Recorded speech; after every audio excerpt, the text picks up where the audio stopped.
Hello everybody. In this handshake video, I'm going to be talking a little bit about the token, and sometimes the word used is tokenomics or token metrics, and it's basically just explaining how the token is distributed. So let's just jump right into it. I'm going to go to learn.namebase.io, and we can read right here that at the Genesis block there is 1.36 billion HNS, and there's an additional 680. This says 1,000, but I believe it's million. That's available to be mined for a fully diluted supply of 2.04 billion.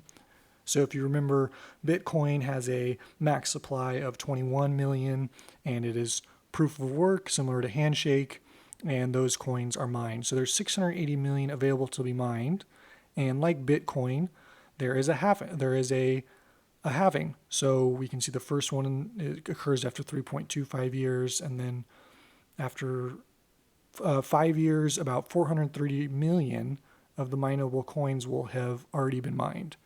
So I think this is really cool. We've seen just how the Bitcoin halving has really driven price discovery in the past, and I think a lot of people are hoping the same thing will happen with HNS.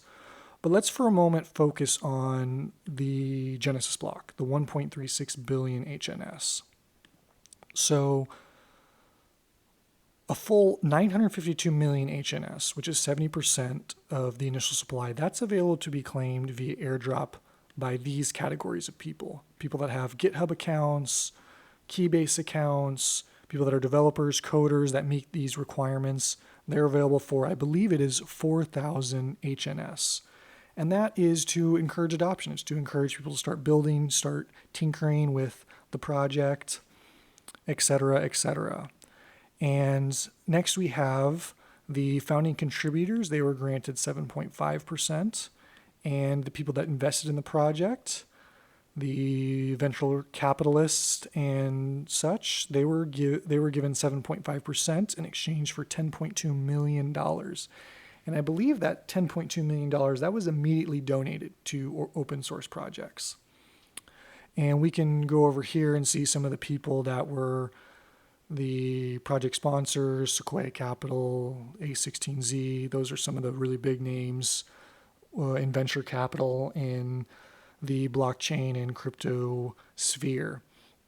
So that gives us about 85%, right? We got 70% here for developers that meet these requirements. Then we got 15% for some of the people that originally invested in the project and that started, that were the founding contributors.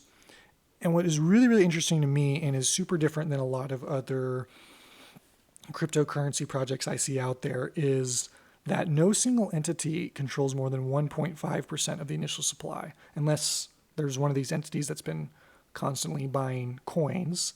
And this is really different than, say, Ripple, which they estimate that Ripple owns 60% of the XRP token. And there's other companies, when they've decided to launch a token, they've done an ICO, or they've had people from venture capital invest, and those people get a certain percentage of the token, but then the team also keeps a large percentage for themselves. And this often means that if that team stops working on the project, there's nobody else working on the project, and it just kind of explodes or fails, implodes. So what's cool is that the people that are incentivized in Handshake, there's not just one entity, but there's lots of different people trying to build on Handshake and trying to make the Handshake community even better and trying to contribute, which I think is really cool, that there's not just one whale that kind of dominates everything and is in charge of building everything. So this leaves us with the last 15% of that 1.36 billion coins. So that last 15%, it's reserved first for domain name holders, so current domain name holders. Let me give an example of that. So we see right here on Namebase, we got Bitcoin. So Bitcoin, it'd be really cool to have Bitcoin as your top level domain name, but it's already taken. Existing top level domains and the top 100,000 Alexa websites, those have already been reserved. So you can't go into the auction and bid on those. But the people that already own those sub-level domain names, they can claim those names, and they also get a reward, an airdrop for that. So we can see right here, Bitcoin.com. They got Roger Ver, or whoever is in charge of that. They got 503 HNS for claiming the airdrop. And this is really to increase adoption and encourage people to move over to the Handshake ecosystem. And the last 5% is for CA, Certificate Authority, naming corporations, and other blockchain project. So this is for ICANN, this is for VeriSign. They own the .com and .net top-level domain names. This is also for Brave browser. That's the internet browser I'm using currently.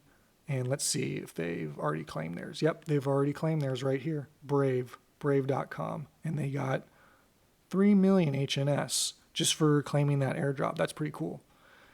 And Namecheap, GoDaddy, those should all be really, really familiar.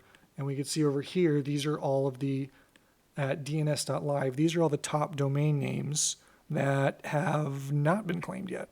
So ICANN, VeriSign, Tor, they haven't claimed their coin allocations. So hopefully in the future we'll see more of these companies deciding to claim their coins and to begin to work with the Handshake ecosystem. And I'm going to go over one more thing that makes me just really bullish on the token and sort of the ecosystem in general, is that the tokens are also burned. So let me give it. So not only is there a mechanism for trying to increase adoption, and there's also a mechanism for pushing up the price, which is these halvings with mining, but there's also, these coins also get burned through the auctions. So let me explain. This right here, I'm on Namebase again, just looking at the auction for 8. It'd be pretty simple, pretty cool to own just the number 8 as your top level domain name. And so we can see here that some people, they bid on 8. And how the auction works is it's a Victory auction. And then what that means is the highest bidder, and so I believe right here, this is bidder 19, that was the highest bidder. The highest bidder pays the second highest price. So the highest bidder isn't paying 200,000 HNS. The highest bidder won 8 as their top level domain name, and they're actually paying the second highest price, which is 180,015 HNS. So what they paid for this 180,015 HNS, it didn't go to any individual or any company. This was immediately burned. And we can see by here with this graph from HNS Scan that the total amount of HNS burned, it's increasing every week, every month. It's already in, it's in the millions. And the token will continue to be burned as long as people are opening up auctions and bidding on them. So yeah, guys, that is the HNS token, me describing how it's distributed and how it gets burned and who all owns the token. If you like this video, give it a thumbs up, and I will see you in the next one. All right, later, guys.